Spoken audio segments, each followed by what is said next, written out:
On our panel from the Conservative Party, Jake Berry. He was previously Brigham, is the mayor of Hammersmith, runs one of the countries. And Konstantin Kisin grew up in the Soviet Union before moving here when he was 11. Now an author and satirist, he co-hosts the TRIGGERnometry YouTube show, mostly examining social and cultural issues. His recent speech in an Oxford Union debate arguing for the end of so-called woke culture has been viewed over 15 million times, if not more now. Konstantin, you tell me. Welcome. Good evening, panel. Rishi Sunak states integrity and accountability are important to me. Can Nadeem Sahawi stay in post after the tax disclosure saga? Konstantin, we haven't heard from you. Well, Jake gave a good effort, and I admire someone defending their friend, but when he described Nadeem Zahawi as an extraordinary vaccine minister, he was extraordinary in his deceitfulness. He said that vaccine passports were discriminatory and that they wouldn't be introduced in this country before proceeding to introduce them. So it's not someone that inspires a lot of trust in me. And hang on a minute. When you say we had vaccine passports, yes, you may mean something different by vaccine passports. We had the NHS app, yes, and we could show if we he had said a vaccine that would be or not. discriminatory and wouldn't be introduced. But we didn't. And then there were lots of instances, them. but there weren't. We weren't, as for example, they have been in China, forbidden from going to literally. Well, I'm very grateful we didn't become China. So we didn't have vaccine passports in that sense. We had the programme that he said would not be introduced and promised it wouldn't be introduced and called it discriminatory. But anyway, let's not focus on that. If we come back to the point about this current situation, as you said yourself, HMRC, the boss of HMRC, said today that innocent people don't pay penalties. No, he said there are no penalties. I'm just going to be completely clear. There are no penalties for innocent errors in your tax affairs. Right. That's what he said. So we can conclude from that it was not an innocent error then. And he wasn't specifically talking about Nadeem Zahawi, he was just talking generally. But Nadeem Zahawi paid a penalty. Yes. So it was not an innocent error. Can we agree on that? My opinion doesn't count, folks. I just want to hear what you got to say. Just following the logic of what you're saying. But I actually do agree with Jack. I think there needs to be a proper investigation. But he should have resigned on day one for that investigation to happen. And there is a touch of the Hancock about this, an unfortunate turn of phrase given why he left, because we're in a position where a minister is dragging on a situation that is clearly going to end up in them resigning one way or another. He's not going to stay. This is not sustainable, and this is embarrassing the Prime Minister. It's embarrassing the party. And the sooner he resigns, for a fair investigation to take place, the better for the Conservative Party and for the country. Been eroded by 13 years of Conservative government. I make a very quick point on this, which is we've spent, I think, probably about 10 minutes talking about this. 20. Which is why I'm thinking let's get on to the next one. Well, quite. But the point I was going to make is the reason that he needed to resign on day one is precisely because we are spending all this time talking about when we've got a cost of living crisis, we've got a war in Europe. OK. Well, in that case, let's move on. Northern leaders say levelling up should be hardwired into UK law to help close the gap in living standards. Does the panel believe this will help to tackle unequal living standards? Not say a lot about Rishi Sunak's leadership. I think we talk about levelling up. What we should be talking about is levelling with people here and in the rest of the country. The reason that the disparity that you talk about exists is that you, in this community and communities around the north, bore the brunt of globalisation and deindustrialization of this country. And there's no point building infrastructure if there's no jobs for people. I don't think what you want here is government handouts. I think what you want is industry and employment so that people can have a decent job and dignity. And we actually have, I mean, I think the world and this country in particular are about to face a very, very challenging time economically. But as deglobalization happens, which is already occurring due to the breakdown of supply chains and so on, what you're going to see is actually we have an opportunity to bring industry back to this country and make things again in this country and buy things made in this country. But that will mean that we have to let go some of our obsessions like net zero and so on. And we will find out if the government's prepared to do that. OK. Man there in the glasses. Just a few things. Forever, power in the hands.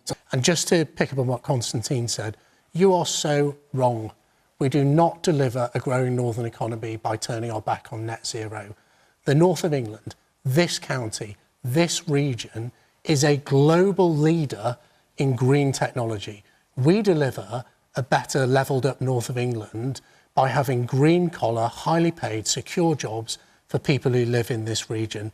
Net zero is the solution, not the problem. I think it's good for your voters to hear that. I'm sure Conservative Party voters will be pleased. But the other thing is we currently outsource 50% of all our CO2 emissions to other countries. Why don't we bring that manufacturing back to this country and make things here and have jobs for people where we would make things cleaner and they would be better quality? Why don't we do that? Why do we outsource our manufacturing? Why does this country outsource our jobs, these people's jobs, to places like China, to tyrannical regimes like the ones in China or the other countries around the world, instead of making things in this country? Why don't you tell your voters that? The coast and see the biggest wind farm in the world just off the coast here, built with British steel. That is about securing jobs in Scunthorpe, other areas of the country, and delivering those highly paid, secure jobs. Because actually, that's what people you haven't in the answered North my question. want. Why do we outsource half of our emissions? Onshoring is part of the green industrial revolution. Why do we outsource half of our production to other countries? Why are things that people buy in this country made in other places? We are not outsourcing jobs.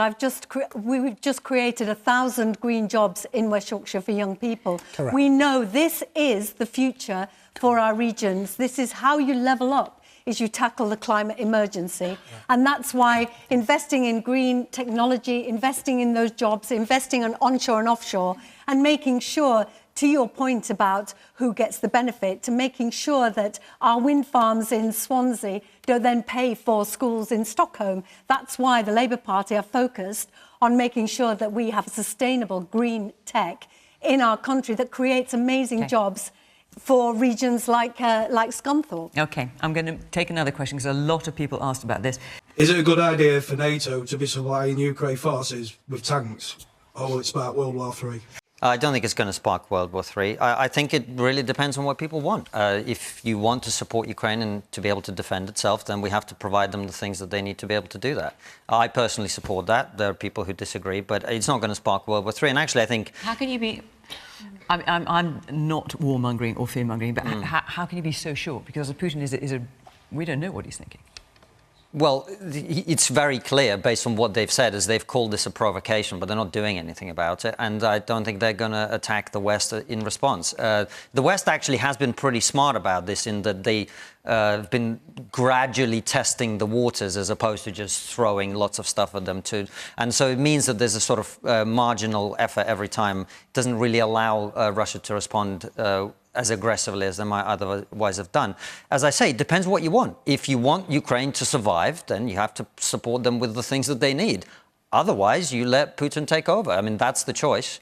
And so, personally, my view is we should provide the Ukrainians with what they need to defend their country. Because the next step, which Zelensky is asking now for, is fighter jets, which so far has been a red line for NATO.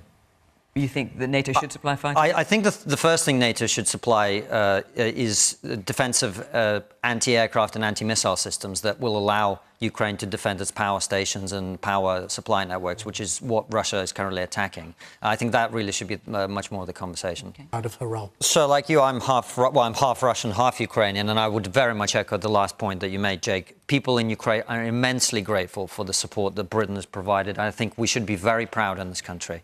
And on behalf of them, thank you. I think they'd all want me to pass that on. Can I quibble with something you said, Fiona, briefly about Germany? Because actually, and this comes back to the debate we were having earlier, the reason Germany is so hesitant to support Ukraine is not some kind of sentiment about World War II and a bad look and all of that. The reason they're hesitant is they depend on Russian gas. They need Russian energy. But there's also great sensitivity in Germany I understand. about but the main driver of that hesitation is the fact that they're relying on Russian gas. And this is why I come back to the point about energy security. We have to produce our own energy if we want to be safe in the world. It is essential that we do this. So it's very important. And finally, red lines. If you send British troops into Ukraine, you are going to be in World War III. And I say that as someone who's fiercely pro-Ukrainian, who's opposed Putin's invasion from the beginning. That is a red line we must not cross. OK. All right.